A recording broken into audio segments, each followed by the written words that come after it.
Eu tinha uma viagem marcada, mas o voo foi cancelado de última hora. Voltei para casa sem avisar ninguém e jamais esquecerei o que encontrei. A porta estava arrombada. Meu coração disparou. Entrei, com medo do pior. E então vi. No meio da minha sala, minha própria filha, Vanessa, junto do marido, Pedro, empacotava minhas lembranças mais preciosas. Entre elas, o retrato de casamento pintado à mão que meu falecido esposo me deu no nosso aniversário de 30 anos. Gritei.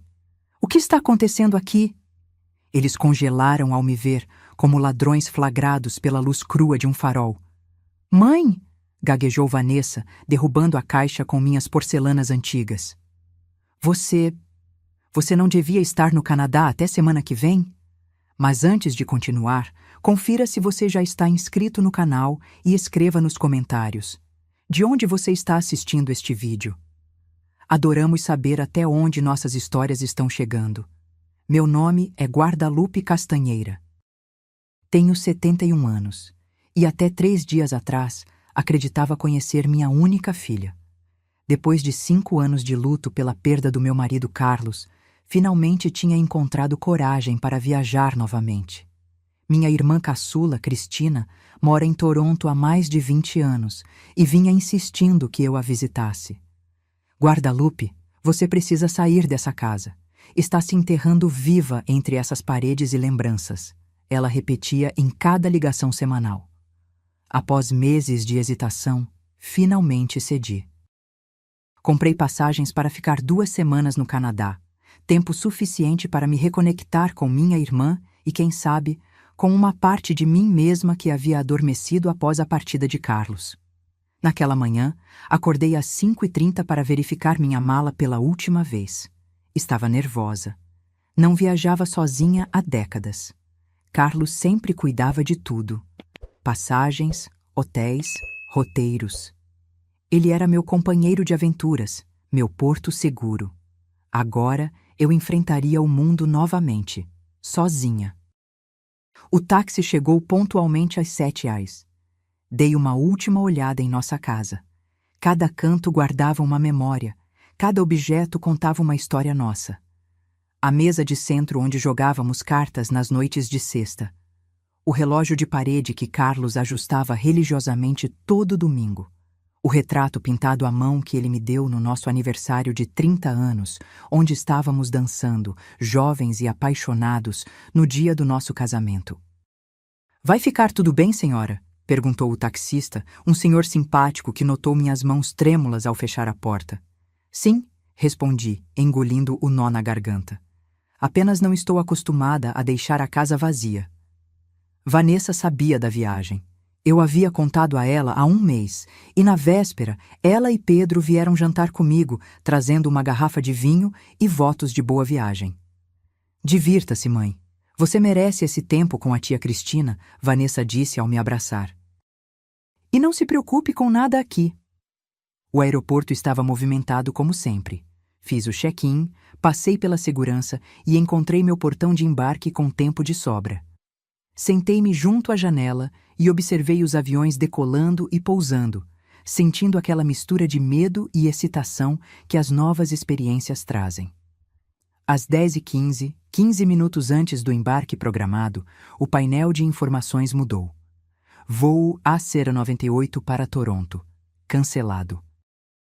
Uma voz anunciou pelo alto-falante. Atenção, passageiros do voo AC-98 com destino a Toronto.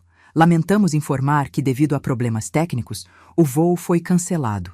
Por favor, dirijam-se ao balcão da companhia para reagendamento. Fiquei atordoada por um instante, sem saber o que fazer. Ao meu redor, outros passageiros demonstravam frustração, alguns já formando uma fila no balcão de atendimento. Respirei fundo e me juntei a eles. Depois de quase 1 hora de espera, a atendente me informou que poderiam me realocar em um voo para o dia seguinte, às 14h30. Lamentamos o inconveniente, senhora. Podemos oferecer hospedagem em um hotel próximo ou reembolsar as despesas caso prefira retornar para casa. Algo dentro de mim hesitou. Talvez fosse um sinal? Deveria eu desistir da viagem? Não, decidi que não recuaria agora. Aceito o voo de amanhã, respondi, mas prefiro voltar para casa hoje e retornar amanhã. A atendente assentiu, emitiu meu novo bilhete e me orientou sobre como proceder no dia seguinte. Saí do aeroporto e chamei outro táxi. Durante o trajeto de volta, uma estranha sensação tomou conta de mim. Não era apenas decepção pelo adiamento da viagem, mas algo mais profundo, como um pressentimento. Carlos costumava dizer que eu tinha uma bússola interna para problemas. Sua intuição nunca falha, Guadalupe. Ele dizia, meio brincando, meio sério. Quando o táxi entrou na minha rua, avistei algo incomum. Um carro que eu reconheci imediatamente, o SUV preto de Pedro, estacionado em frente à minha casa. O que eles estariam fazendo ali? Vanessa tinha uma cópia das chaves, claro, mas eles sabiam que eu estaria viajando. Não fazia sentido. Pode parar aqui mesmo, pedi ao motorista quando estávamos a algumas casas de distância. Paguei a corrida e desci com minha mala, sentindo o coração acelerar sem motivo aparente. Em vez de ir diretamente para a entrada principal, contornei a casa pelo jardim lateral.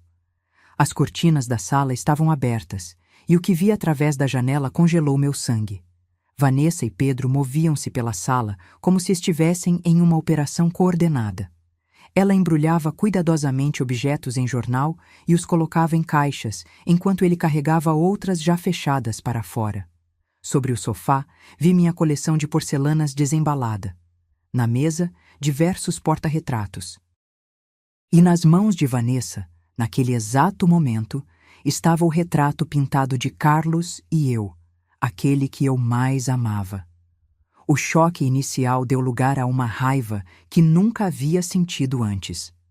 Caminhei rapidamente até a porta da frente e inseri minha chave na fechadura, com mãos trêmulas. Quando a porta se abriu, eles congelaram como estátuas. Mãe, você deveria estar no Canadá até semana que vem. A voz de Vanessa soou estridente, quase histérica. O retrato escorregou de suas mãos, e só por reflexo consegui me adiantar e segurá-lo antes que atingisse o chão. O que vocês estão fazendo na minha casa? Perguntei, minha voz surpreendentemente calma, apesar da tempestade que se formava dentro de mim. Pedro recuperou-se primeiro do choque. Dona Guadalupe, que surpresa! Nós só estávamos... Suas palavras morreram quando viu minha expressão. Olhei ao redor. Minha casa, meu santuário, estava sendo saqueada pelas pessoas em quem eu mais confiava. As caixas espalhadas pela sala continham décadas de lembranças, objetos que contavam a história da minha vida. Quanto tempo? Perguntei, segurando o retrato contra o peito como um escudo. Há quanto tempo vocês estão roubando de mim? O silêncio que se seguiu foi mais revelador que qualquer confissão. Mãe, não é o que parece, Vanessa finalmente disse, sua voz tremendo levemente. Ela deu um passo em minha direção, mas recuei instintivamente. Não se aproxime, ordenei, sentindo uma frieza que nunca imaginei que poderia dirigir à minha própria filha. Responda minha pergunta. Há quanto tempo? Pedro e Vanessa trocaram olhares. Aquela comunicação silenciosa de cúmplices que compartilham um segredo. Alguns meses, Pedro admitiu finalmente. Começou com pequenas coisas. Pequenas coisas? Repeti, incrédula. O que exatamente são pequenas coisas quando se trata de roubar sua própria mãe? Caminhei pela sala, examinando as caixas já fechadas. Abri uma delas e encontrei meus cristais tchecos, herança da minha avó. Em outra, os castiçais de prata que Carlos e eu compramos em nossa viagem a Buenos Aires. Objetos carregados de história, de significado, reduzidos a itens em caixas, prontos para serem levados. Onde estão minhas joias? Perguntei subitamente, lembrando do conjunto de pérolas que Carlos me dera no nosso 25º aniversário. E o relógio de bolso do pai de Carlos? E os anéis da minha mãe? Vanessa baixou os olhos, incapaz de sustentar meu olhar. Foi resposta suficiente. Vocês já os venderam, não foi? Estamos com problemas financeiros, mãe, Vanessa finalmente confessou. Pedro perdeu o emprego há 6 meses. Estamos afogados em dívidas. O banco está prestes a tomar nossa casa. E isso lhe dá o direito de roubar a minha? Cortei, sentindo a raiva crescer. Isso justifica entrar na minha casa quando acham que estou longe e levar o que não lhes pertence? Pedro deu um passo à frente, assumindo uma postura defensiva. Com todo respeito, dona Guadalupe, essa casa é grande demais para a senhora. Todos esses objetos, a senhora nem usa a maioria deles. Estão aqui só juntando poeira enquanto nós estamos prestes a perder tudo o que temos. Suas palavras me atingiram como um tapa. A audácia, a frieza calculista por trás daquele raciocínio. Vocês planejaram isso, não foi? Perguntei, a compreensão me atingindo como uma onda. Vocês esperaram que eu viajasse para poder levar o máximo possível sem que eu percebesse. O silêncio deles foi ensurdecedor. Caminhei até o telefone sobre a mesa lateral. Vou chamar a polícia. Mãe, pelo amor de Deus! Vanessa exclamou, o pânico evidente em sua voz. Você não faria isso com sua própria filha. Minha filha? Retruquei sentindo uma dor profunda que ia além da raiva. Minha filha não roubaria de mim. Minha filha não esperaria que eu saísse de casa para levar minhas lembranças mais preciosas. Minhas mãos tremiam enquanto pegava o telefone. Pedro adiantou-se rapidamente. Senhora, vamos conversar, por favor. Podemos resolver isso como família. A palavra família na boca dele soava como uma profanação. Família não rouba um do outro. Família não trai confiança dessa maneira. Naquele momento, olhei para o retrato em minhas mãos. Carlos e eu, jovens, sorrindo, cheios de esperança para o futuro. Um futuro onde criamos nossa filha com amor, valores, honestidade. Onde será que havíamos errado? Saiam da minha casa, disse finalmente, minha voz surpreendentemente firme. Agora. Mãe, Vanessa tentou argumentar, lágrimas escorrendo por seu rosto. Agora, repeti, mais alto desta vez, e deixem tudo o que pegaram. Cada objeto, cada lembrança, tudo. Pedro parecia pronto para argumentar, mas algo em minha expressão deve tê-lo dissuadido. Ele pegou Vanessa pelo braço e a conduziu em direção à porta. A senhora vai se arrepender disso, ele murmurou ao passar por mim. Somos sua única família. Quem vai cuidar da senhora quando não puder mais se virar sozinha? A ameaça velada nas palavras dele não passou despercebida. Era isso que eu significava para eles? Um fardo futuro? Uma fonte de recursos a ser explorada? Quando a porta se fechou atrás deles, o silêncio que caiu sobre a casa foi opressor. Olhei ao redor para o caos que haviam deixado. Caixas abertas, objetos fora do lugar, a desordem física que espelhava a turbulência emocional dentro de mim. Sentei-me no sofá, ainda abraçada ao retrato, e permiti que as lágrimas finalmente viessem. Chorei pela traição, pela ingratidão, pela solidão que subitamente parecia muito mais profunda do que nos 5 anos desde que Carlos partira. Quando as lágrimas secaram, algo dentro de mim havia mudado. A dor permanecia, mas havia também uma determinação renovada. Carlos sempre dizia que eu era mais forte do que pensava. Levantei-me e caminhei até o telefone novamente. Desta vez, não hesitei. Disquei o número da minha melhor amiga, Beatriz, que morava a 2 casas de distância. Bia, é Guadalupe? Preciso da sua ajuda urgentemente e preciso do nome de um bom chaveiro. Vou trocar todas as fechaduras hoje mesmo. O chaveiro chegou 1 hora depois. Era um homem de meia idade chamado Augusto, que ouviu minha explicação abreviada, com um assentimento compreensivo e sem fazer perguntas desnecessárias. Beatriz permaneceu comigo o tempo todo, ajudando a reorganizar os objetos que haviam sido retirados de seus lugares. Tenho um sobrinho que é advogado, disse Beatriz enquanto dobrávamos os jornais que haviam sido usados para embrulhar meus pertences. Especialista em direito de família. Você deveria falar com ele. Balancei a cabeça, incerta. Não sei se quero levar isso adiante legalmente, Bia. Apesar de tudo, Vanessa é minha filha. Exatamente por ser sua filha é que isso é tão sério. Beatriz argumentou, sua voz gentil, mas firme. Guadalupe, o que eles fizeram foi crime. E se você não fizer nada a respeito, o que os impede de tentar novamente? Ou de fazerem algo pior no futuro? Suas palavras ecoaram em minha mente, enquanto Augusto trocava a fechadura da porta principal. O barulho das ferramentas parecia marcar o fim de uma era e o início de outra. Cada volta da chave na nova fechadura simbolizava uma barreira entre mim e aqueles que deviam me proteger, não me explorar. Você tem razão, admiti finalmente. Vou falar com seu sobrinho. Não para prejudicar Vanessa, mas para me proteger. Naquela noite, depois que Beatriz e o chaveiro foram embora, sentei-me à mesa da cozinha e fiz algo que não fazia há anos. Escrevi um diário. Precisava colocar no papel tudo o que havia acontecido, organizar meus pensamentos, processar a dor e a traição. Enquanto escrevia, memórias inundaram minha mente.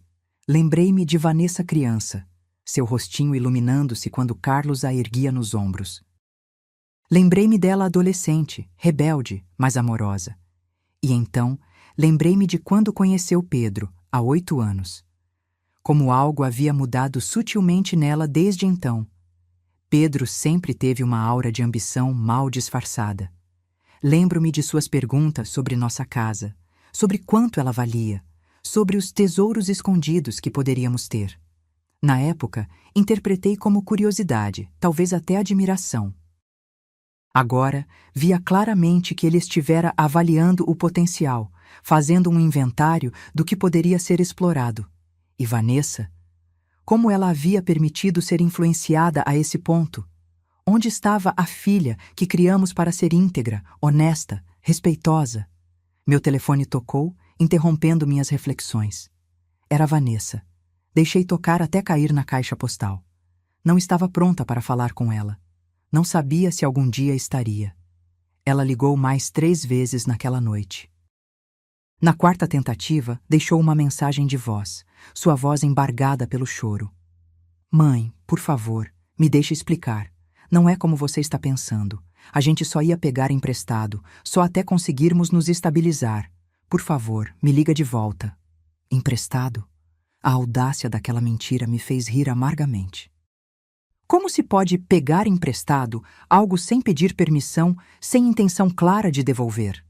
Como se pode pegar emprestado objetos que já foram vendidos? No dia seguinte, acordei com a campainha tocando insistentemente.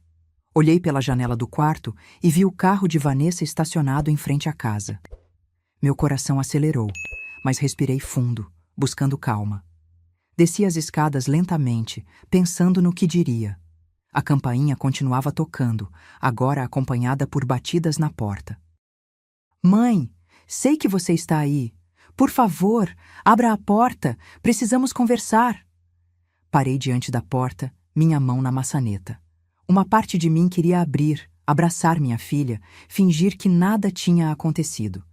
Mas a outra parte, a parte que ainda segurava o retrato de casamento contra o peito na noite anterior, sabia que algumas linhas, uma vez cruzadas, mudam relacionamentos para sempre. Vá embora, Vanessa, disse, alto o suficiente para ser ouvida através da porta. Não estou pronta para falar com você. Mãe, por favor, estou desesperada, não temos para onde ir. O banco vai tomar nossa casa na semana que vem. Aquelas palavras fizeram algo frio se instalar em meu estômago. Era isso, então? Não apenas roubar objetos, mas preparar terreno para algo mais? Talvez se mudar para minha casa? Talvez me manipular para vender a propriedade? Isso não justifica o que você fez, respondi, mantendo minha voz firme. Você poderia ter me pedido ajuda honestamente. Em vez disso, escolheu me roubar. Não estávamos roubando, ela gritou, frustração evidente em sua voz. Estávamos apenas reorganizando as coisas. Íamos devolver tudo. A mentira descarada me atingiu como um soco no estômago. Reorganizando? Embrulhando cuidadosamente para transporte? Vendendo minhas joias sem meu conhecimento? Vanessa, estou falando com o advogado da Bia hoje à tarde. Sugiro que você e Pedro façam o mesmo. Esta conversa acabou. Houve um longo silêncio do outro lado da porta, seguido por um soluço abafado. Então, ouvi os passos dela se afastando, a porta do carro batendo e o motor sendo ligado. Apoiei-me na porta, sentindo minhas pernas fracas. Havia sido mais difícil do que imaginei, mas também sabia que havia sido necessário. Algumas feridas são profundas demais para serem ignoradas. Algumas traições mudam a essência de um relacionamento para sempre. Naquela tarde, conforme prometido, encontrei-me com Roberto, o sobrinho de Beatriz. Ele era um homem jovem, mas com olhos sábios e uma maneira calma de falar que inspirava confiança. Dona Guadalupe, ele disse após ouvir minha história, o que sua filha e seu genro fizeram configura crime de furto qualificado por abuso de confiança.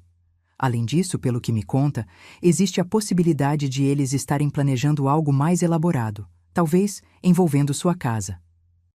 Você acha que eles tentariam me forçar a vender? Não sei se chegariam a tanto, mas é importante proteger-se legalmente.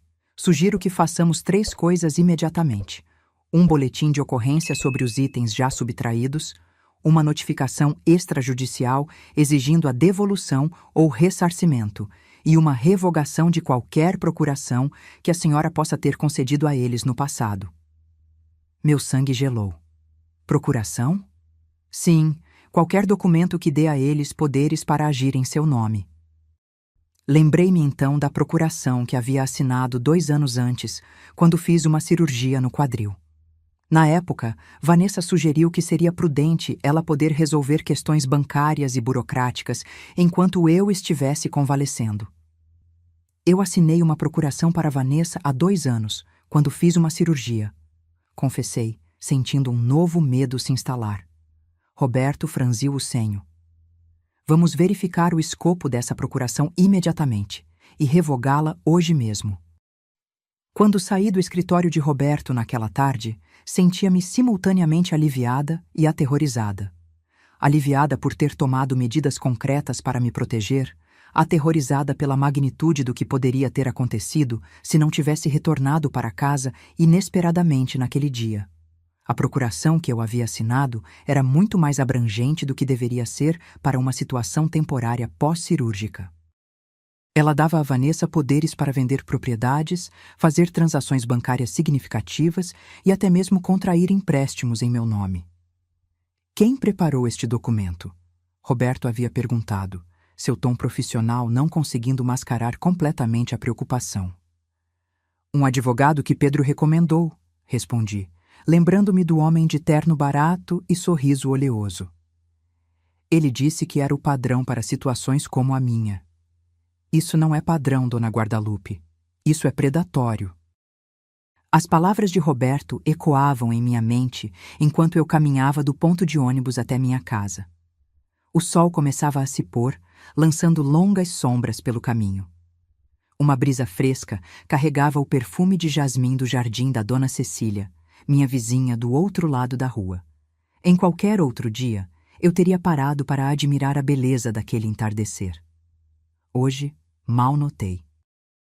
Ao dobrar a esquina para minha rua, vi algo que me fez congelar. O carro de Pedro estacionado em frente à minha casa novamente. Mas desta vez, ao lado dele, estava outro veículo que eu não reconheci. Uma van branca, sem identificação. Escondi-me atrás de uma árvore e observei a distância. Pedro conversava com 2 homens ao lado da van. Um deles segurava o que parecia ser uma prancheta e Pedro apontava repetidamente para minha casa. Meu coração disparou. O que eles estavam planejando agora? Silenciosamente, peguei meu celular e liguei para Beatriz. Bia, estou na esquina da minha rua. Pedro está na frente da minha casa com 2 homens que não conheço. Eles têm uma van branca sem identificação. Fique onde está, Beatriz respondeu imediatamente. Estou ligando para o Roberto e saindo de casa agora mesmo.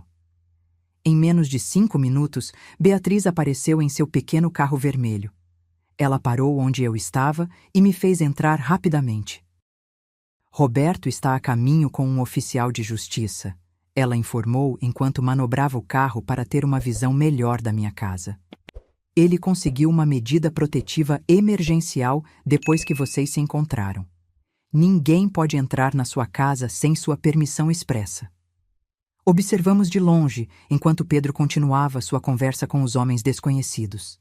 Um deles tirou uma câmera e começou a fotografar a frente da minha casa, incluindo as janelas e a porta. O outro fazia anotações na prancheta. "O que você acha que eles estão fazendo?" Perguntei, um novo temor crescendo em mim. "Não sei ao certo, mas não parece bom", Beatriz respondeu, sua voz tensa. "Parecem avaliadores de algum tipo." 20 minutos depois, que pareceram uma eternidade, um carro oficial estacionou próximo à minha casa. Roberto desceu, acompanhado por um homem uniformizado. Eles se aproximaram diretamente de Pedro e dos dois desconhecidos. Não conseguíamos ouvir a conversa, mas a linguagem corporal dizia tudo. Pedro primeiro parecia confiante, depois defensivo e finalmente derrotado. Os dois homens da van rapidamente guardaram seus equipamentos e partiram, deixando Pedro sozinho com Roberto e o oficial. "Vamos lá", disse Beatriz, ligando o carro novamente. "Acho que é seguro agora." Quando nos aproximamos, Pedro já estava entrando em seu carro. Ele me lançou um olhar que misturava raiva e algo mais, talvez medo, antes de partir rapidamente. Roberto veio ao nosso encontro, seu rosto sério, mas com um leve sorriso de satisfação. "Chegamos bem a tempo, Dona Guadalupe. Aqueles homens eram de uma imobiliária. Pelo que entendi da conversa, Pedro estava tentando agendar uma avaliação da sua casa para possível venda." "Venda?" repeti, atordoada. "Como ele poderia vender minha casa?" "Com a procuração que a senhora assinou", Roberto explicou pacientemente. "Felizmente, conseguimos revogá-la esta tarde e registrar a revogação antes que qualquer documento de venda fosse preparado." A realidade da situação me atingiu com força total. Não era apenas sobre objetos, sobre joias ou lembranças. Era sobre minha casa, meu lar. O lugar onde Carlos e eu construímos uma vida juntos, onde criamos Vanessa, onde cada canto guardava uma memória preciosa. "Eles iam me deixar sem nada", murmurei, mais para mim mesma que para os outros. Roberto assentiu gravemente. Receio que esse fosse o plano. Vender a casa, possivelmente alegar que foi com seu consentimento. A procuração daria a eles aparência de legalidade. "E para onde eu iria?" perguntei, a voz falha. "Provavelmente ofereceriam para você morar com eles", Beatriz sugeriu, seu braço em volta dos meus ombros. "Em um quarto pequeno, talvez até no porão, controlando seu dinheiro, sua liberdade." A imagem que Beatriz pintou era aterradora, mas fazia terrivelmente sentido. Lembrei-me das insinuações de Pedro nos últimos meses, que a casa era grande demais para mim, que eu devia estar solitária, que seria mais fácil para todos se eu vendesse e me mudasse para um lugar mais adequado para alguém da minha idade. Eu havia interpretado como preocupação. Agora via que era o início de uma manipulação cuidadosamente planejada. "O que acontece agora?" perguntei a Roberto, sentindo-me repentinamente exausta. "Agora a senhora está protegida", ele assegurou. "A medida protetiva proíbe que eles se aproximem da senhora ou da sua casa, sem consentimento expresso. A revogação da procuração foi registrada, e amanhã vamos à delegacia registrar o boletim de ocorrência sobre os itens subtraídos." "Eles podem ser presos?" A pergunta escapou antes que eu pudesse contê-la. Uma parte de mim ainda lutava com a ideia de ver minha própria filha enfrentando consequências criminais. "É uma possibilidade", Roberto admitiu. "Mas há outras opções. Podemos buscar um acordo de restituição, por exemplo. Eles devolveriam o que foi levado ou pagariam o valor correspondente." Assenti, ainda tentando processar tudo. Beatriz apertou meu ombro gentilmente. "Vamos entrar", ela sugeriu. "Você precisa descansar. Foi um dia difícil."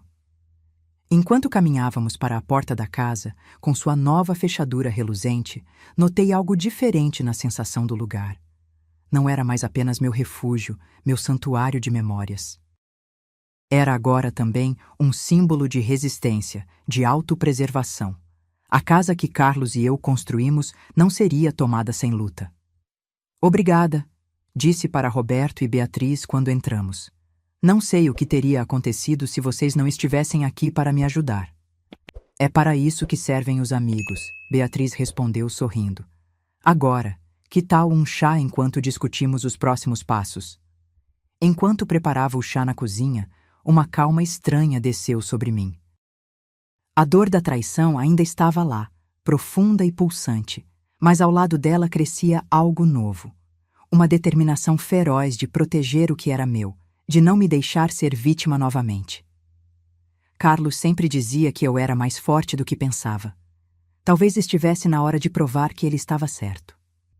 A noite foi longa e inquieta. Cada ruído me fazia despertar, imaginando que Vanessa ou Pedro haviam encontrado uma maneira de entrar na casa, apesar da medida protetiva. Levantei-me várias vezes para verificar as portas e janelas, mesmo sabendo que estavam seguras. Pela manhã, quando o sol finalmente rompeu através das cortinas, senti-me exausta, mas estranhamente resolvida. Vesti-me com cuidado, escolhendo um conjunto que Carlos sempre elogiava. Um terninho azul marinho que, segundo ele, me dava um ar de determinação. Hoje eu precisaria dessa determinação. Roberto havia marcado um horário na delegacia para registrarmos o boletim de ocorrência às 10 horas. Beatriz insistiu em me acompanhar, o que aceitei com gratidão. Ainda não me sentia forte o suficiente para enfrentar tudo sozinha. Enquanto tomávamos café na cozinha, meu celular tocou novamente. Era Vanessa, pela 10ª vez desde o dia anterior. Desta vez, respirei fundo e atendi. Mãe? Sua voz soava pequena, quase infantil. Finalmente você atendeu. O que você quer, Vanessa? Perguntei, mantendo minha voz firme. Pedro me contou sobre ontem, sobre o advogado e o oficial.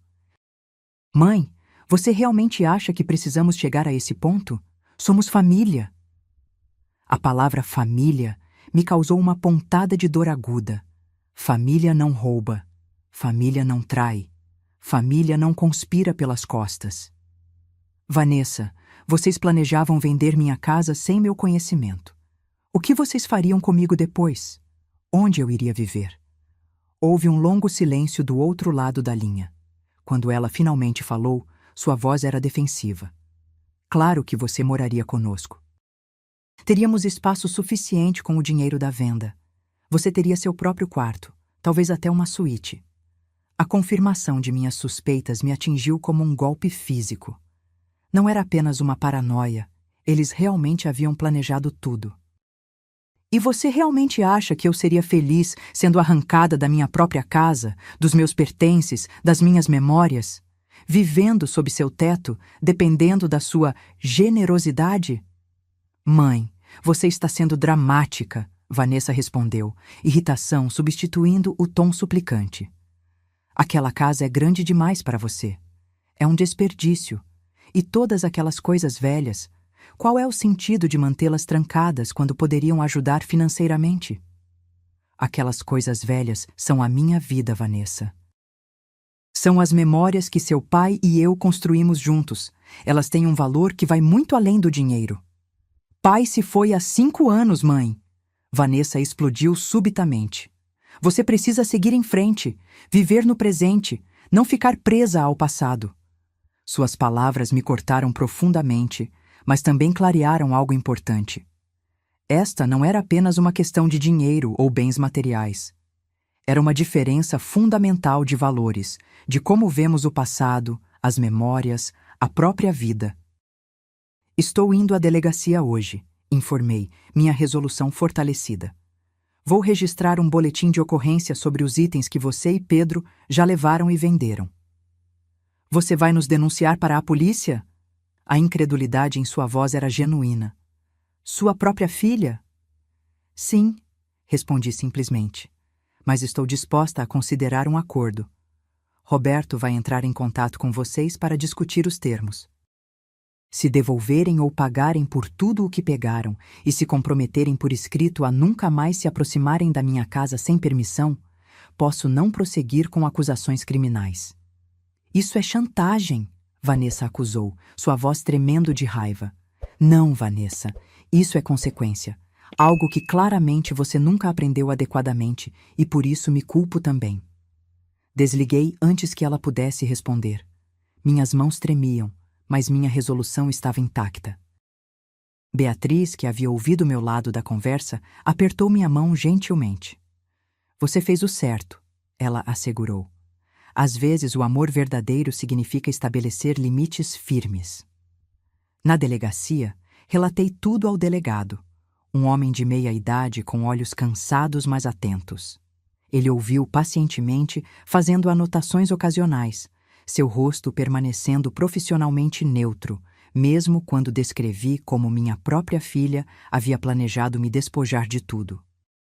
Infelizmente, casos assim não são tão raros quanto deveriam ser, ele comentou quando terminei meu relato.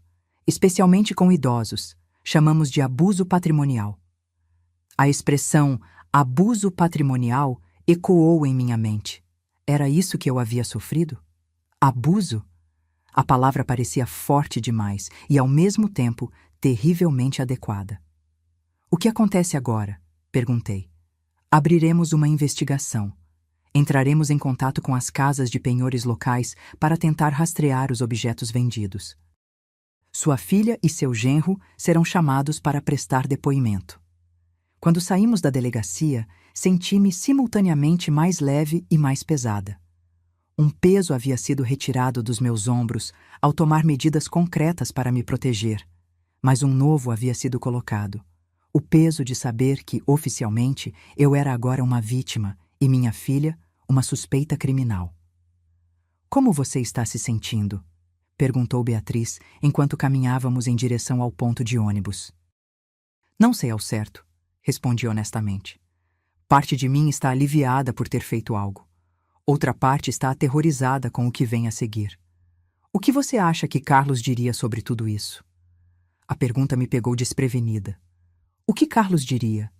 Ele sempre foi mais conciliador que eu, sempre buscando maneiras de manter a paz familiar. Mas ele também tinha um forte senso de justiça e limites claros. Acho que ele ficaria de coração partido, respondi após um momento de reflexão. Mas acho também que ele entenderia que algumas linhas, uma vez cruzadas, mudam relacionamentos para sempre. Naquela tarde, Roberto ligou para informar que havia enviado uma notificação extrajudicial a Vanessa e Pedro, estabelecendo os termos para um possível acordo. Eles teriam uma semana para responder. Se eles aceitarem, explicou Roberto, elaboraremos um documento formal detalhando o valor a ser restituído, o prazo para pagamento e as consequências em caso de descumprimento. E se eles não aceitarem? Então, prosseguiremos com o processo criminal. Com o boletim de ocorrência registrado e as evidências coletadas, a base sólida para a acusação formal. A ideia de ver Vanessa enfrentando um julgamento criminal ainda me causava calafrios, mas eu sabia que precisava estar preparada para essa possibilidade. Ela havia feito suas escolhas e agora ambas enfrentaríamos as consequências. Os dias seguintes foram surpreendentemente tranquilos. Vanessa não ligou novamente e não vi sinal dela ou de Pedro nas proximidades da casa. Parte de mim sentia falta da minha filha, do relacionamento que tínhamos, ou que eu pensava que tínhamos, antes de tudo isso. Outra parte estava aliviada com a distância, com a oportunidade de processar tudo sem a pressão de suas demandas e manipulações. Beatriz continuava sendo meu porto seguro, visitando-me diariamente, trazendo comida caseira e, mais importante, sua presença reconfortante. Outras vizinhas, ao perceberem que algo estava errado, começaram a aparecer também. Dona Cecília com seus bolos de laranja, Margarida com ofertas para me acompanhar em caminhadas matinais, até mesmo o jovem casal da esquina que mal conhecia, trazendo flores frescas para alegrar o dia. Percebi, com crescente surpresa, que não estava sozinha. A casa vazia que tanto me assustara após a partida de Carlos, agora parecia cheia de novas possibilidades, de conexões que eu havia negligenciado enquanto me fechava em meu casulo de luto. Na manhã do quarto dia, após o registro do boletim, recebi uma ligação inesperada. Era um número que não reconheci, mas atendi mesmo assim. Dona Guadalupe? Uma voz masculina, hesitante. Aqui é Pedro. Meu corpo inteiro tensionou. O que você quer, Pedro? Meu advogado disse que toda a comunicação deveria ser feita através dele. Eu sei, ele respondeu rapidamente. Mas preciso falar diretamente com a senhora. É importante. Hesitei, minha mão apertando o telefone. Estou ouvindo. Nós aceitamos os termos do acordo. Sua voz soava derrotada, desprovida da usual confiança. Vamos pagar tudo. E eu queria dizer que sinto muito, por tudo.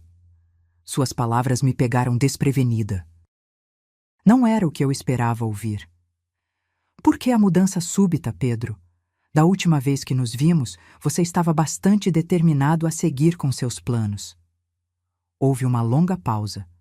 Quando ele falou novamente, sua voz estava embargada. Vanessa me deixou.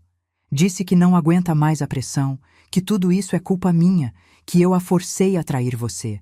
Ela voltou para a casa da mãe dela. A notícia me atingiu como um raio. Vanessa tinha outra mãe? A confusão deve ter sido evidente em meu silêncio, porque Pedro continuou. Desculpe, quis dizer a mãe dela, a mãe biológica. A revelação me deixou atordoada. Carlos e eu adotamos Vanessa quando ela tinha apenas 3 meses. Nunca escondemos isso dela, mas ela nunca havia demonstrado interesse em conhecer sua mãe biológica. Pelo menos, era o que eu pensava. Desde quando Vanessa está em contato com a mãe biológica dela? Há alguns anos, Pedro admitiu. Ela a encontrou através daqueles sites de DNA, sabe? Fez o teste escondida, sem te contar.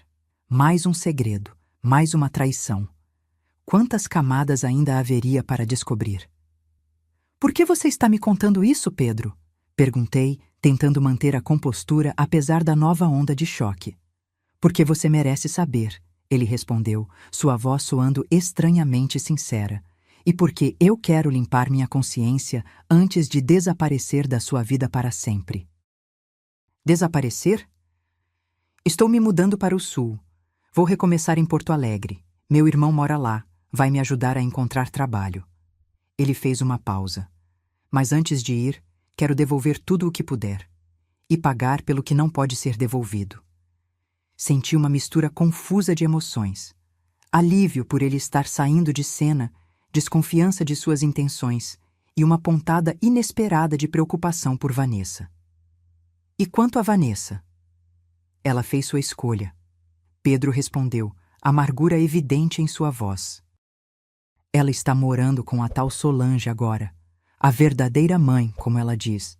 Aquelas palavras me atingiram como facas. Verdadeira mãe. Depois de tudo, as noites em claro com febre, as festas de aniversário cuidadosamente planejadas, o apoio constante e incondicional durante seus altos e baixos, eu havia sido descartada, substituída. Dona Guadalupe? A voz de Pedro me trouxe de volta ao momento. A senhora ainda está aí? Estou, respondi, minha voz mais firme do que eu esperava. Você disse que quer devolver o que levaram. Quando pretende fazer isso? Posso ir até sua casa amanhã, se a senhora permitir. Tenho algumas coisas que consegui recuperar. O relógio de bolso, alguns dos livros antigos, e trouxe um cheque com o valor das joias que vendemos. Não é muito, mas é tudo o que consegui juntar. Venha às 14h, instruí. E Pedro, venha sozinho. Depois de desligar, sentei-me imóvel por longos minutos, absorvendo essa nova realidade. Vanessa não apenas havia traído minha confiança. Ela havia encontrado uma substituta, uma verdadeira mãe para tomar meu lugar. Liguei para Beatriz, que chegou em questão de minutos, preocupação evidente em seu rosto. Guadalupe, você está pálida. O que aconteceu? Contei-lhe sobre a ligação de Pedro, sobre Vanessa ter encontrado sua mãe biológica, sobre as palavras que me cortaram profundamente.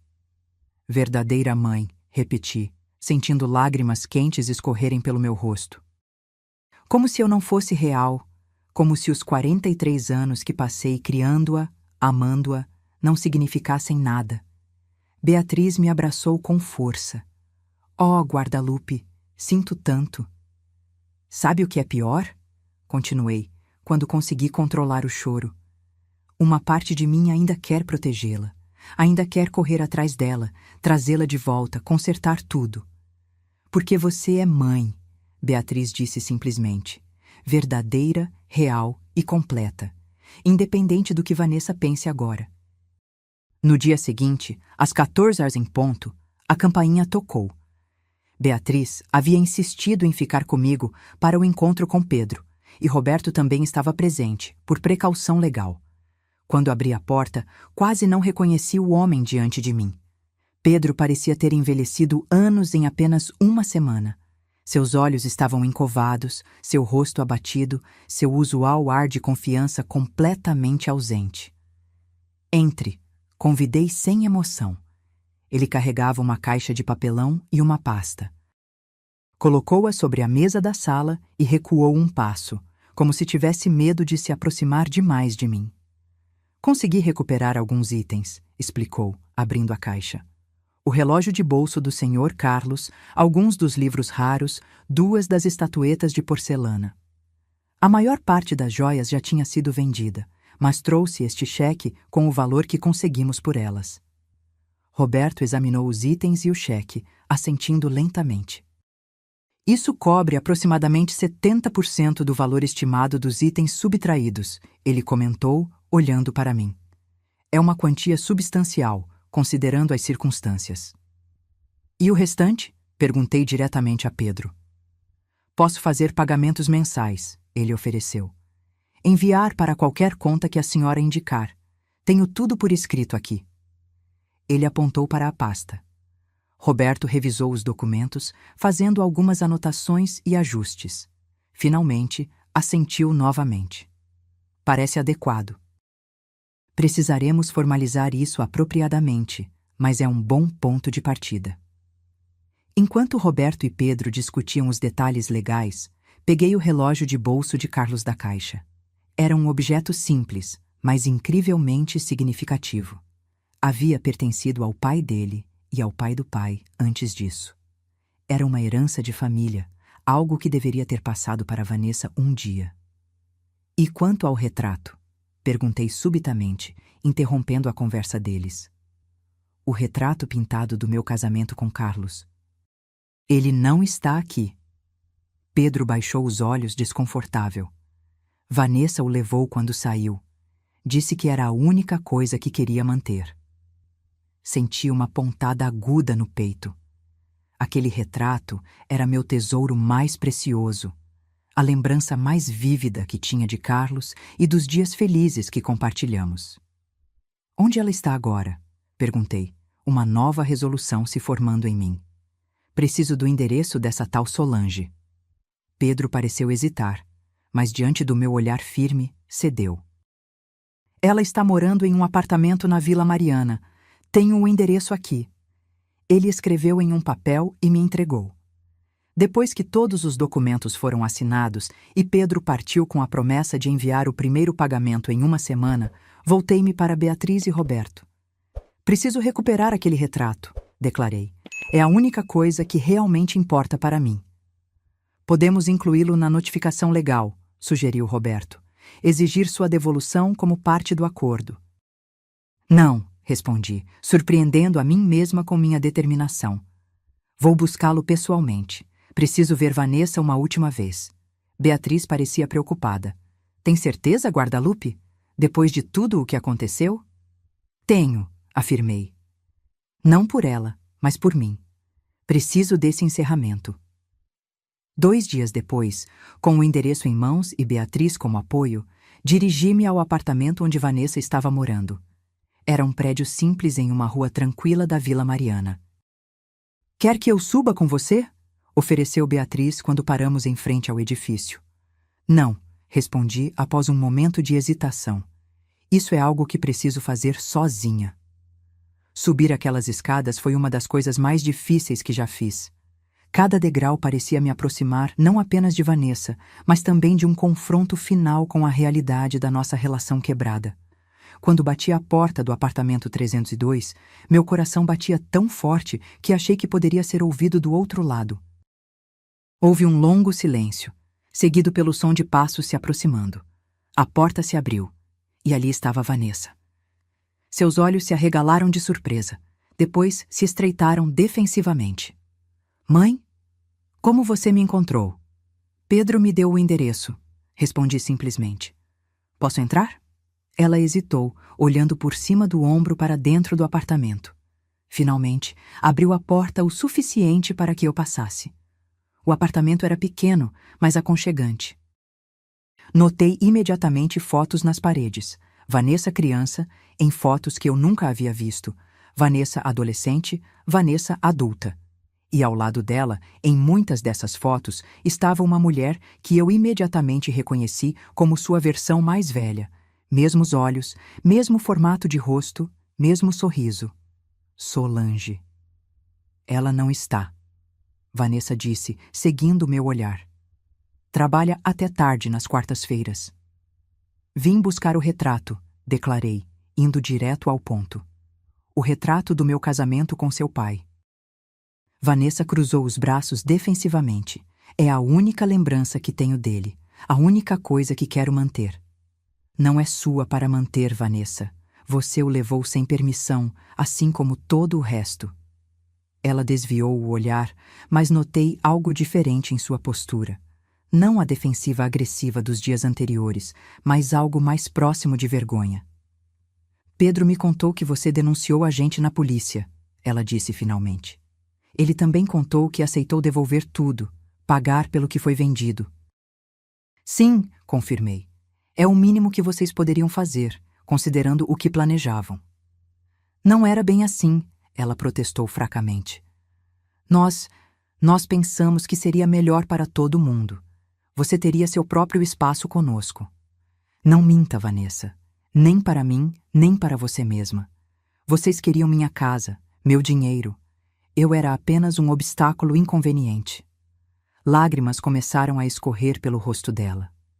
Não era assim que devia ser. E como devia ser? Explique-me, porque sinceramente não consigo entender como minha própria filha poderia conspirar para me deixar sem nada. Vanessa afundou no sofá, suas defesas finalmente desmoronando. Tudo começou a desmoronar quando papai morreu. Pedro perdeu o emprego. As dívidas foram se acumulando. E então encontrei Solange. E ela substituiu a mãe que te criou? Não é tão simples, Vanessa respondeu, enxugando as lágrimas. Solange me entende de um jeito que você nunca entendeu. Temos o mesmo sangue, as mesmas tendências, os mesmos gostos. É como se uma parte de mim finalmente fizesse sentido. Suas palavras me atingiram profundamente, mas mantive minha compostura. E isso justifica o que você fez? Não, ela admitiu para minha surpresa. Nada justifica. Eu me perdi, mãe. Me perdi em dívidas, em ressentimentos, em fantasias de que minha vida seria melhor com outra família, outra história. Permaneci em silêncio, deixando que ela continuasse. Quando Pedro sugeriu que pegássemos algumas coisas da sua casa para vender, eu disse não inicialmente. Mas então as contas continuaram chegando e o banco ameaçou retomar nosso apartamento e... eu cedi. A primeira vez foi a mais difícil. Depois disso ficou mais fácil e então se tornou um plano. Um plano para me tirar tudo. Um plano para todos terem o que precisavam. Ela corrigiu fracamente, mas sem convicção real. Pelo menos foi assim que me convenci. Olhei ao redor da sala novamente, notando mais detalhes. Livros nas estantes que pareciam pertencer a alguém com interesses sofisticados, um violoncelo em um canto, uma estante de vinhos modesta, mas bem selecionada. A casa de alguém com gosto, educação, refinamento. Ela é professora universitária, Vanessa comentou, notando meu interesse. Literatura latina. Parece impressionante, respondi sinceramente. Talvez eu devesse conhecê-la um dia. Em circunstâncias diferentes. Vanessa me olhou com surpresa. Você não a odeia? Por que odiaria uma mulher que não conheço? Ela não me roubou, Vanessa. Ela não traiu minha confiança. Você fez isso. Você e Pedro. Vanessa baixou os olhos novamente. Depois de um momento, levantou-se e caminhou até um armário. De lá, retirou com cuidado o retrato. Carlos e eu, jovens e radiantes, dançando em nosso casamento, preservados para sempre naquelas pinceladas delicadas. Aqui está, ela disse, entregando-o para mim com mãos trêmulas. Sinto muito, mãe, por tudo. Eu realmente sinto muito. Peguei o retrato, sentindo seu peso familiar e reconfortante em minhas mãos.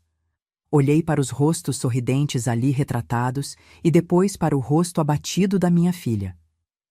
Você sabe o que é mais triste nisso tudo, Vanessa?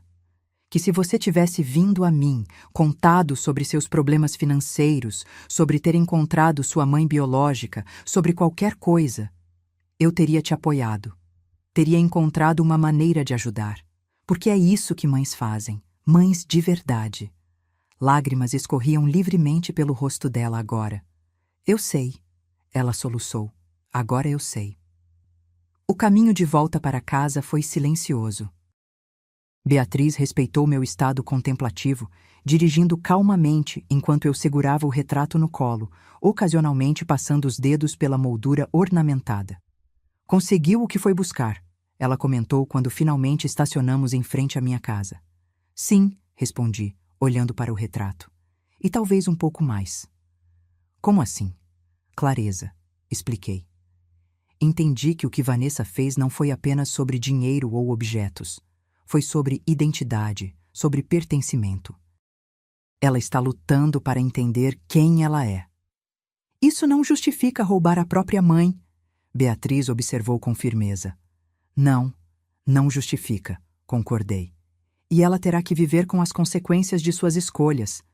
Mas entender os motivos traz uma certa paz, pelo menos para mim. Nos dias que se seguiram, estabeleci uma nova rotina. Todas as manhãs, caminhava pelo bairro com Margarida. Às tardes, frequentava um clube de leitura que Dona Cecília havia me convidado a participar. E às noites, sentava-me na varanda com uma xícara de chá, observando o céu e permitindo-me sentir a dor, a perda, mas também a liberdade crescente que vinha com o encerramento. Pedro cumpriu sua palavra. Todos os meses, pontualmente, um depósito aparecia em minha conta. Os itens que ele conseguira recuperar voltaram aos seus lugares de origem. A vida seguiu seu curso. Vanessa não tentou entrar em contato novamente após nosso encontro. Parte de mim sentia sua ausência agudamente, especialmente em datas como o meu aniversário, que passou em silêncio. Outra parte reconhecia que a distância era necessária para ambas, pelo menos por enquanto. 3 meses após o incidente, recebi uma carta inesperada. O envelope era de papel fino, a caligrafia elegante e desconhecida. Dentro, encontrei 2 folhas. A primeira era uma nota breve. Senhora Guadalupe, nunca nos conhecemos formalmente, mas compartilhamos algo precioso, o amor por Vanessa. Meu nome é Solange Viana, e sou a mãe biológica dela. Escrevo para lhe agradecer por ter criado uma filha maravilhosa. Apesar dos erros recentes, que não pretendo justificar ou minimizar, Vanessa é uma pessoa fundamentalmente boa. E isso se deve à educação e aos valores que a senhora e seu falecido esposo lhe proporcionaram. Sei que ela causou dor profunda e entendo que algumas feridas podem nunca cicatrizar completamente. Mas gostaria que soubesse que ela está genuinamente arrependida e trabalhando para reconstruir sua vida com base em princípios melhores. Incluo uma carta dela que me pediu para encaminhar. A decisão de lê-la é inteiramente sua. Com sincero respeito, Solange Viana. Fiquei olhando para aquelas palavras por longos minutos, sentimentos conflitantes turbilhonando dentro de mim. Finalmente peguei a segunda folha. A caligrafia familiar de Vanessa me causou uma pontada instantânea de nostalgia. Querida mãe, Já tentei escrever esta carta dezenas de vezes e nenhuma versão parece adequada. Como se pode pedir perdão por algo tão terrível? Como expressar um arrependimento tão profundo que dói fisicamente? Não espero seu perdão. Não mereço, mas preciso que saiba algumas coisas. Primeiro, encontrar Solange não diminuiu em nada o que você significa para mim. Ela me deu a vida, mas você me ensinou a viver. Ela me deu genes, mas você me deu valores. Segundo, não há um único dia em que não me arrependa profundamente do que fiz. A vergonha que sinto é constante, como um peso que nunca se alivia. Terceiro, estou tentando mudar, ser melhor. Encontrei um emprego como assistente numa escola primária.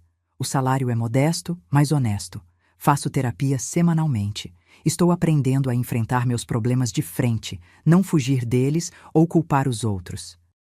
Sei que palavras são apenas palavras. Sei que confiança, uma vez quebrada, raramente é completamente restaurada.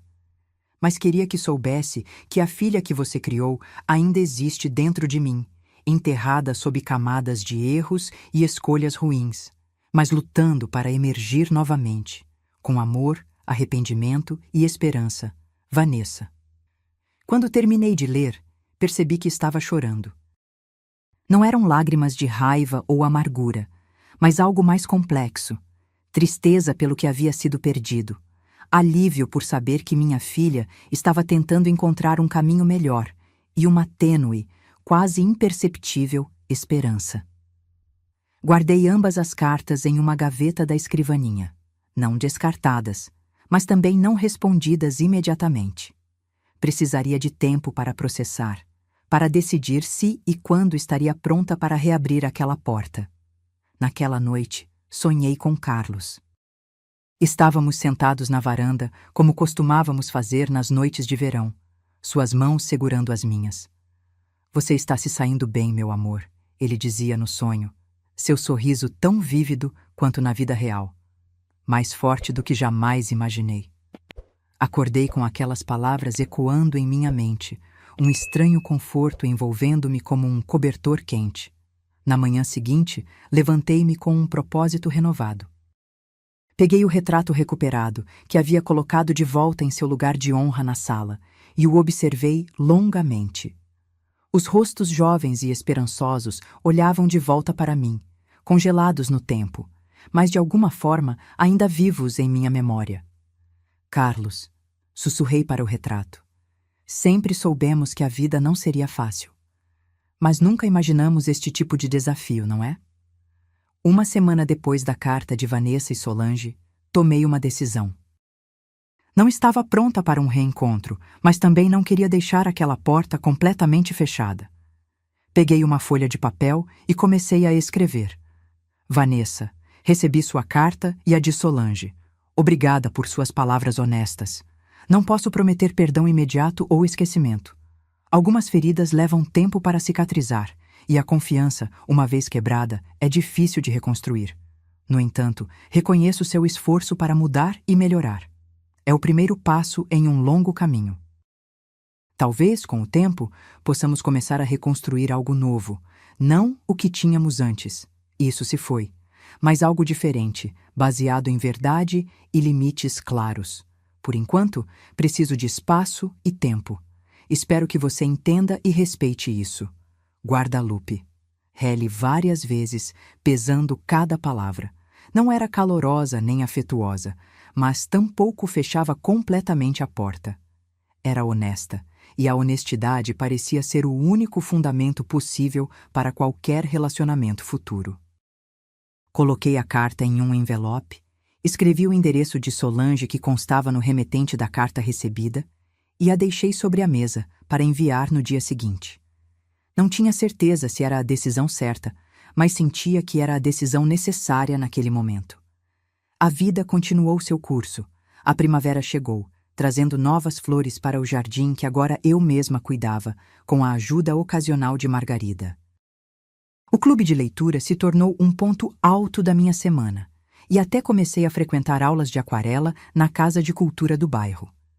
Pedro continuou fazendo os pagamentos mensais conforme o acordo. Eventualmente, recebi uma carta informando que ele havia se mudado definitivamente para Porto Alegre e que os pagamentos continuariam através de transferências bancárias. Foi a última comunicação direta que tive com ele. 6 meses após o incidente, algo inesperado aconteceu. Estava regando as plantas quando a campainha tocou. Ao abrir a porta, encontrei uma mulher de aproximadamente minha idade, com cabelos grisalhos presos em um coque elegante e olhos que imediatamente reconheci, os mesmos olhos de Vanessa. Senhora Guadalupe? Ela perguntou com voz suave. Meu nome é Solange Viana. Fiquei momentaneamente sem palavras, surpresa por este confronto inesperado com a mulher que de alguma forma havia se tornado uma presença em minha vida sem que jamais tivéssemos nos encontrado. Sei que estou aparecendo sem avisar, continuou ela, notando minha hesitação. Posso entender se a senhora preferir que eu vá embora. Respirei fundo, recuperando minha compostura. Não, por favor, entre. Acabei de fazer café. Solange me seguiu até a cozinha, observando a casa com interesse respeitoso. Notei que ela carregava uma pequena caixa embrulhada. Sua casa é encantadora, comentou ela enquanto se sentava à mesa da cozinha. Tem personalidade, história. 40 anos de histórias, respondi, servindo o café em xícaras de porcelana.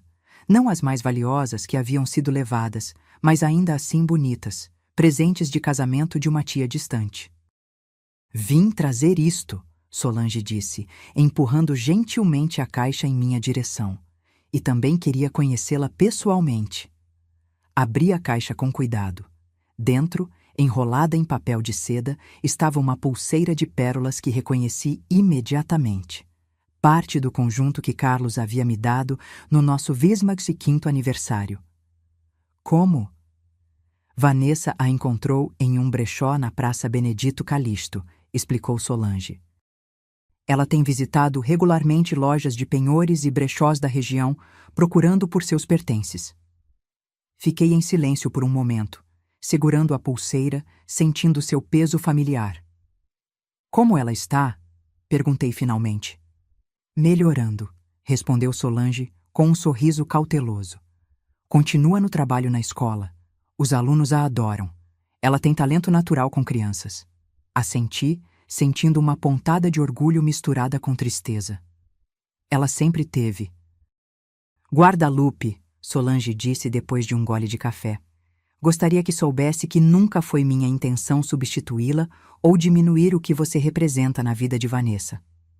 Quando ela me encontrou, fiquei tão surpresa quanto feliz, mas nunca imaginei que nossa reconexão levaria aos eventos que ocorreram. Você não é responsável pelas escolhas dela, respondi, olhando diretamente nos olhos da mulher que havia dado à luz minha filha. Nem eu. Vanessa é adulta, tomou suas próprias decisões. Sim, concordou Solange, e agora ela está enfrentando as consequências e tentando reparar o que pode ser reparado. Conversamos por quase 2 horas. Descobri que Solange era uma mulher notável, inteligente, gentil, articulada. Ela me contou sobre sua vida, sobre como havia engravidado muito jovem, sobre a difícil decisão de dar Vanessa para a adoção, sobre os anos de arrependimento e questões não respondidas. Sabe o que é mais irônico? Ela comentou enquanto eu a acompanhava até a porta no final da visita. Durante anos, imaginei como seria a família que criou minha filha. Na minha mente, vocês eram pessoas extraordinárias, quase perfeitas. E agora, conhecendo você, vejo que estava certa. Suas palavras tocaram algo profundo em mim. Não sou perfeita, Solange. Carlos e eu cometemos muitos erros criando Vanessa. Todos cometemos, ela respondeu com um sorriso gentil. O importante é que você a amou, a ama, verdadeiramente. Isso é o que importa. Depois que Solange partiu, sentei-me na varanda com a pulseira de pérolas na mão, contemplando os estranhos caminhos que a vida nos leva. A mulher que eu poderia ter facilmente considerado uma rival, uma inimiga, havia se mostrado uma aliada inesperada. Uma semana depois, recebi um telefonema. Era Vanessa. Mãe? Sua voz soava hesitante, cautelosa. Solange me disse que vocês conversaram. Sim, confirmei. Ela me trouxe a pulseira de pérolas. Fiquei tão feliz quando a encontrei no brechó, Vanessa disse, sua voz mais animada. Continuo procurando. Prometo que vou recuperar tudo o que puder. Obrigada, respondi, sem saber exatamente o que mais dizer. Houve um silêncio desconfortável. Então Vanessa perguntou: podemos nos ver? Talvez tomar um café? Entendo se você não estiver pronta, mas... Hesitei, ponderando se estava realmente pronta para esse passo. Talvez, respondi finalmente. Mas não na minha casa. Não estou pronta para isso ainda. Claro, ela respondeu rapidamente. Onde você quiser. Marcamos de nos encontrar na semana seguinte, em uma cafeteria no centro da cidade. Um terreno neutro, um espaço público onde ambas poderíamos nos sentir seguras.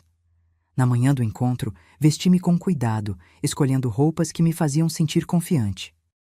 Coloquei a pulseira de pérolas recuperada e, após um momento de hesitação, também o par de brincos que combinava, um dos poucos itens que não haviam sido levados, pois estavam comigo no dia da tentativa de furto. Beatriz insistiu em me levar até o café. Vou ficar por perto, ela ofereceu, só por precaução. Não é necessário, respondi, embora apreciasse sua preocupação. Estaremos em um lugar público e, além disso, preciso enfrentar isso sozinha. Quando cheguei ao café, Vanessa já estava lá, sentada a uma mesa próxima à janela. Ela parecia diferente, mais magra, com o cabelo mais curto e uma expressão de ansiedade que raramente havia visto em seu rosto confiante. Mãe, ela disse, levantando-se rapidamente. Fez um movimento como se fosse me abraçar, mas parou, incerta. Obrigada por vir. Sente-se, respondi, indicando a cadeira. Como você está? A conversa começou estranha, formal, como duas conhecidas distantes tentando restabelecer contato. Falamos sobre o clima, sobre o café, sobre coisas superficiais e seguras. Aos poucos, porém, começamos a abordar tópicos mais significativos. Estou orgulhosa do trabalho que encontrou, comentei. Solange mencionou que você tem jeito com as crianças. Um sorriso genuíno iluminou o rosto de Vanessa. Eu amo esse trabalho. É exaustivo, mas gratificante. As crianças são sinceras, sabe? Elas te mostram exatamente quem elas são, o que sentem. Não há jogos, não há manipulações. Isso soa como uma lição valiosa. Ela baixou os olhos. É sim. Estou aprendendo muito com elas. À medida que a conversa fluía, percebi uma mudança em Vanessa. A defensiva agressiva que havia caracterizado nossas últimas interações estava ausente. Em seu lugar havia uma franqueza, uma vulnerabilidade que me lembrava da filha que conheci antes de tudo isso. Mãe, ela disse finalmente após uma pausa. Sei que pedir desculpas não é suficiente. Sei que o que fizemos foi imperdoável. Mas quero que saiba que estou tentando mudar, realmente tentando. Acredito em você, respondi, surpreendendo a mim mesma com a sinceridade dessas palavras. Vejo isso em seus olhos, no modo como fala. Eu me perdi, continuou ela, lágrimas se formando. Quando papai morreu, algo em mim quebrou. Eu não soube lidar com a perda, com o vazio. E então conheci Pedro, que parecia ter todas as respostas, todo o controle que eu não tinha. E depois encontrei Solange, que parecia oferecer uma nova identidade, uma nova narrativa para minha vida. Assenti, deixando-a continuar. Mas no processo de buscar essas coisas externas, perdi o que era realmente importante, os valores que você e papai me ensinaram. A integridade, a honestidade, o amor incondicional. As lágrimas escorriam livremente agora, mas ela não fez movimento para secá-las.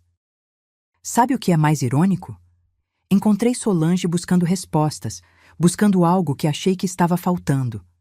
Mas o que descobri, no final, foi que você sempre foi mais mãe para mim do que qualquer pessoa poderia ser.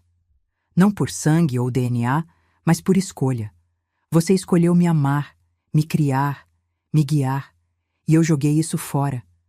Senti minhas próprias lágrimas começando a cair. Não joguei fora completamente, disse suavemente. Estou aqui, não estou? Está, ela respondeu com um sorriso trêmulo. E sou mais grata por isso do que posso expressar. Quando nos despedimos naquela tarde, não houve promessas grandiosas de reconciliação instantânea, nem garantias de que tudo voltaria a ser como antes. Em vez disso, houve algo mais valioso, um pequeno passo em direção a um novo entendimento, um novo tipo de relacionamento baseado em verdade, em limites claros e em expectativas realistas. Posso ligar para você de vez em quando? Perguntou Vanessa quando estávamos na calçada em frente ao café. Sim, respondi. Eu gostaria disso. Nos meses que se seguiram, mantivemos contato cuidadoso. Ligações telefônicas semanais, encontros ocasionais em cafés ou parques, pequenos gestos de reconstrução, um livro que ela sabia que eu gostaria, uma planta para o meu jardim, mais alguns itens recuperados de brechós e lojas de penhores. Um ano após o incidente, senti-me finalmente pronta para convidá-la à minha casa novamente. Foi um momento significativo para ambas, ela nervosa por retornar ao cenário de sua traição. Eu, apreensiva, mas determinada a seguir em frente. Tudo parece o mesmo, comentou ela, olhando ao redor da sala de estar. E ainda assim, diferente. As coisas mudaram, respondi simplesmente. Nós mudamos. Naquela tarde, enquanto preparávamos juntas um chá na cozinha, percebi que havíamos chegado a um novo capítulo. Não era o final feliz de um conto de fadas, onde tudo é magicamente restaurado. Era algo mais realista, mais humano, uma história de feridas que cicatrizam deixando marcas, de relacionamentos que se transformam, se adaptam, encontram novos caminhos.